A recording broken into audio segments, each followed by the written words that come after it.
नमस्कार दोस्तों, स्वागत है आपका हमारे चैनल पर, जहां हम daily stock market updates, market outlook, result analysis और इंपॉर्टेंट ग्लोबल क्यूज को सिंपल और इजी लैंग्वेज में समझाते हैं। आज के इस वीडियो में हम बात करेंगे नेक्स्ट वीक मार्केट के आउटलुक की।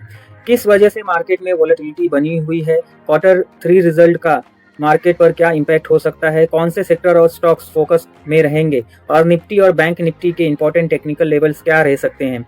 तो इस वीडियो को एंड तक जरूर देखिए ताकि आप नेक्स्ट वीक के लिए बेटर ट्रेडिंग और इन्वेस्टमेंट डिसीजन ले सकें।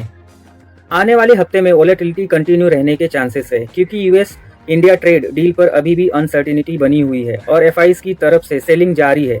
मार्केट पार्टिसिपेंट्स की नज़र क्वार्टरली अर्निंग पर रहेगी, जहां Infosys, TCS, Wipro, HDFC bank और आईसीआईसी बैंक जैसे बड़े कंपनीज अपने Q3 रिजल्ट अनाउंस करने वाले हैं। मार्केट आउटलुक नेक्स्ट वीक के लिए क्या हो सकता है, डिस्कस करते हैं। नेक्स्ट वीक मार्केट का trend mainly quarterly result, US India trade deal developments और एफआईज एक्टिविटी पर डिपेंड करेगा। अर्निंग सेशन शुरू हो रहा है जिसमें IT majors, TCS, Infosys, Wipro, take Mahindra और एचसीएल टेक्नोलॉजी, साथ ही private sector banks ICICI bank और एचडीएफसी बैंक अपने Q3 रिजल्ट डिक्लेयर करेंगे। इसके अलावा डोमेस्टिक इन्फ्लेशन सीपीआई डेटा भी रिलीज होने वाला है।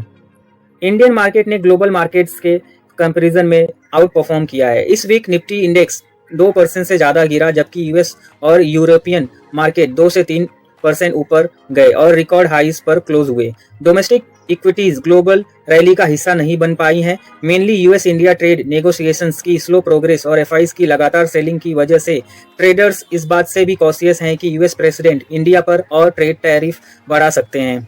आगे भी वोलेटिलिटी रहने के चांसेस है, लेकिन स्टॉक स्पेसिफिक और सेक्टर स्पेसिफिक एक्शन देखने को मिल सकता है। पॉजिटिव साइड पर स्ट्रॉन्ग क्वार्टरली बिजनेस अपडेट्स की वजह से बेटर अर्निंग की एक्सपेक्टेशन बढ़ी है।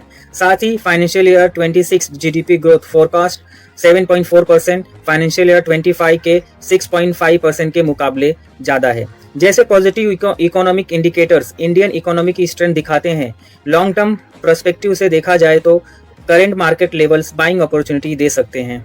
ग्लोबल फ्रंट पर भी अगले हफ्ते यूएस और यूरोप के इंपॉर्टेंट इकोनॉमिक डेटा जैसे इन्फ्लेशन, रिटेल सेल्स, पीपीआई और जीडीपी फिगर्स आने वाले हैं, जो मार्केट सेंटीमेंट को इन्फ्लुएंस करेंगे। Major sectors to focus guys, इसके बारे में हम डिस्कस करेंगे। आईटी स्टॉक्स, आईटी मेजर्स जैसे TCS, HCL, tech, Infosys, Wipro और टेक महिंद्रा के रिजल्ट से पहले मोमेंटम देखने को मिल सकता है। दूसरा है डिफेंस स्टॉक। जियोपॉलिटिकल टेंशन के चलते गवर्नमेंट डिफेंस बजट बढ़ा सकती है। यूनियन बजट से पहले डिफेंस स्टॉक्स फोकस में रहेंगे। Metal stocks, London metal exchange पर बेस मेटल प्राइसेस बढ़ने की वजह से मेटल स्टॉक्स पॉजिटिव रह सकते हैं।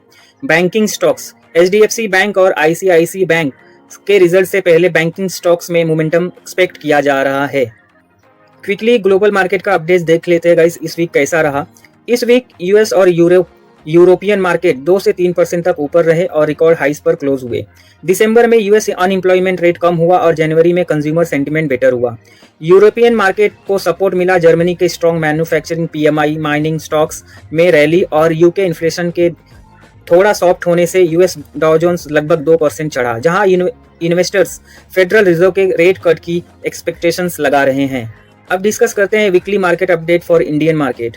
इस वीक सेंसेक्स और निफ्टी लगातार 5th सेशन लॉसेस में रहे हैं, जिसका मेन रीजन था foreign fund outflow, geopolitical tensions, US India trade deal uncertainty और Q3 रिजल्ट से पहले कॉशियस पोजीशनिंग। सेंसेक्स वीक में 2000 प्लस पॉइंट गिरा, जबकि निफ्टी 25,750 के नीचे चला गया। वीकली बेसिस पर निफ्टी 645 पॉइंट मतलब 2.4% गिरकर 25,683 पर क्लोज हुआ और सेंसेक्स 2,185 पॉइंट्स इट मींस 2.5% गिरकर 83,576 पर क्लोज हुआ। सेक्टर वाइज देखा जाए तो ऑयल एंड गैस, मेटल और ऑटो स्टॉक सबसे ज्यादा गिरने वाले सेक्टर्स रहे।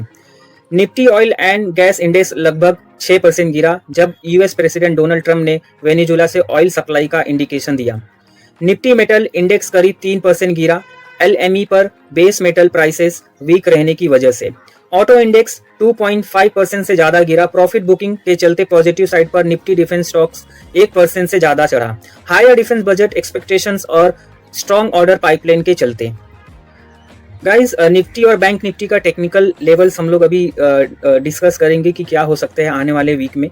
निफ्टी ने डेली चार्ट पर बेरिश कैंडल बनाई है और पिछले 4 सेशन से लोअर हाईज एंड लोअर लोज का स्ट्रक्चर बना रही है। वीकली चार्ट पर बिग बेरिश इनगल्फिंग पैटर्न बना है और इंडेक्स लगभग 750 पॉइंट्स गिर गया है।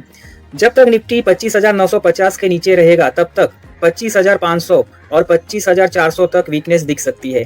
रेजिस्टेंस लेवल 25,800 और 25,950 पर है। बैंक निफ्टी ने डेली चार्ट पर भी बेरिश कैंडल बनाई है और सेलिंग प्रेशर हायर लेवल पर दिखा। वीकली चार्ट पर भी स्ट्रॉन्ग बेरिश कैंडल बनी है। जब तक बैंक निफ्टी 59,500 के नीचे रहेगा 59,000 और 58,570 लेवल्स तक डाउनसाइड देखने को मिल सकता है। अपसाइड पर रेजिस्टेंस 59,500 और 59,750 के आसपास देखने को मिला है। गाइस, अगर एफआईज एंड डीआईज का डेटा देखा जाए प्रीवियस वीक में कितना सेलिंग हुआ है और कितना बाइंग हुआ है, तो एफआईज ने नेट सेलिंग किया है 5,440 करोड़ का और वहीं उसके मुकाबले डीआईज ने घरेलू संस्थान ने नेट बायर्स बाइंग किया है 11,998 crore. It means almost 12 crore DIs ने बाइंग करा है गाइज।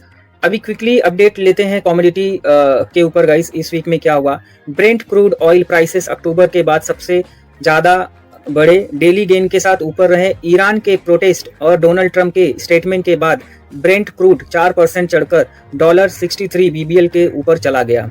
गोल्ड की बात करें तो गोल्ड 3% ऊपर चढ़कर $4,500 वाउंस के ऊपर रहा। फेड के इंटरेस्ट रेट आउटलुक और मिक्स्ड यूएस जॉब्स डेटा के चलते।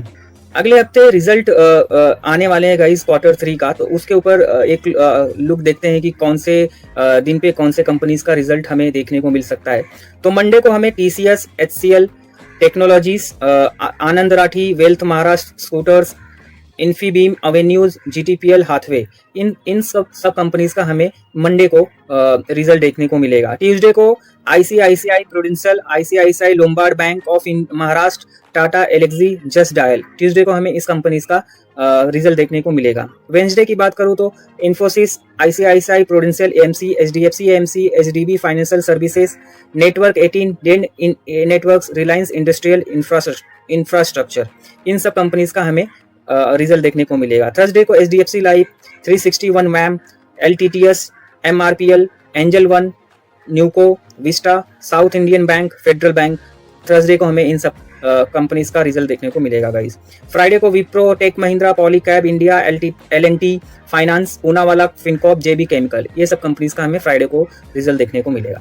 सैटरडे को guys HDFC bank, ICICI bank, yes bank, JK cement, ये सब कंपनीज का हमें देखने को मिलेगा। तो गाइज मैं सैटरडे की अगर बात करूं तो देखा जाए तो मार्केट तो क्लोज रहता है सैटरडे को, तो HDFC बैंक और ICICI बैंक सैटरडे को ही क्यों अपना रिजल्ट रिवील कर रही है, इसके पीछे डेफिनेटली कुछ ना कुछ रीजन है। क्योंकि अगर आपने कोई इन्वेस्टमेंट करा है या अगर आपको करना है तो आप डेफिनेटली इसके ऊपर एनालिसिस कीजिए कि इसका टेक्निकल फंडामेंटल क्या है, इसका रेवेन्यू कितना है, मार्जिन कितना है, प्रॉफिट कितना हुआ है, उसके बेस पे आप अपना पोजीशन बना सकते हो।